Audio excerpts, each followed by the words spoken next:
My name is Sid Vahal, and I come from Atlanta. I'm 26 years old, and this is my first time and longest time in a hospital.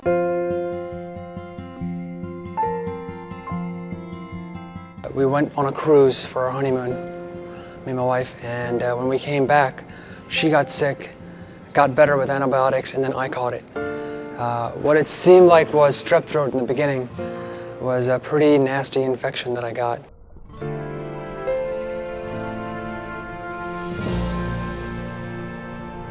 And that's where my story really started, with hospitalization and talking to other doctors. I was initially admitted to Northside Hospital in Cumming, Georgia. They were able to temporarily solve my joint inflammation issues, thinking it was an arthritic disease.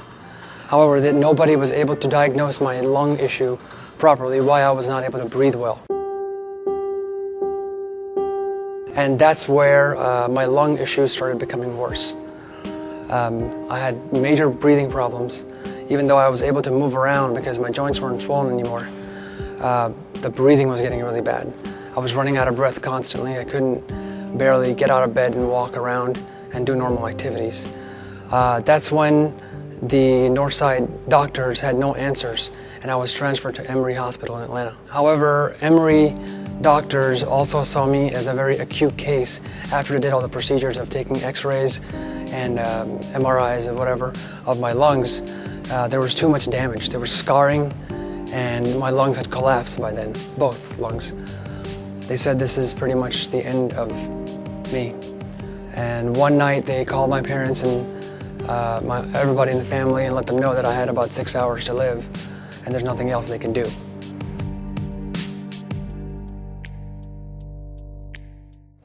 In this panic, my dad called some of his doctor resources in India, and a lot of them are very knowledgeable, and they mentioned this process called ECMO, which no one had ever heard of in my family. The Emory Adult Normal Hospital did not have the ECMO procedure available. However, a children's hospital right next door did offer ECMO. Although it was for young children, they accepted me as a patient. And that's the first time I was transferred from Emory to Children's Hospital and was put on ECMO. June 16th was when I was declared to be dead. The ECMO system in Children's Hospital was keeping me alive, but I was still an acute case. And we applied to several other hospitals for a lung transplant, as that was the next step. So I got rejected by Duke University and a couple other universities since I was a very acute and too high risk of a case. They didn't want to do a transplant on me. However, we found Dr. Hoops, and he was a miracle. He flew down there to Atlanta to see me and my family and look at my situation and accepted me as a transplant patient.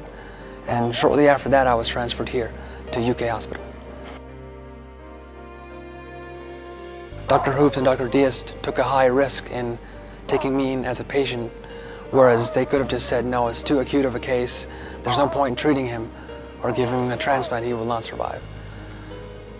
And here I am. So you take breathing oxygen in and out for granted until it happens to you. Lungs are not only a very sensitive organ that's so critical, obviously, but the effect it has on your body if your lungs get damaged is horrifying. I mean, it literally completely disables you to the point where I'm physically incapable of walking now because I had to be intubated.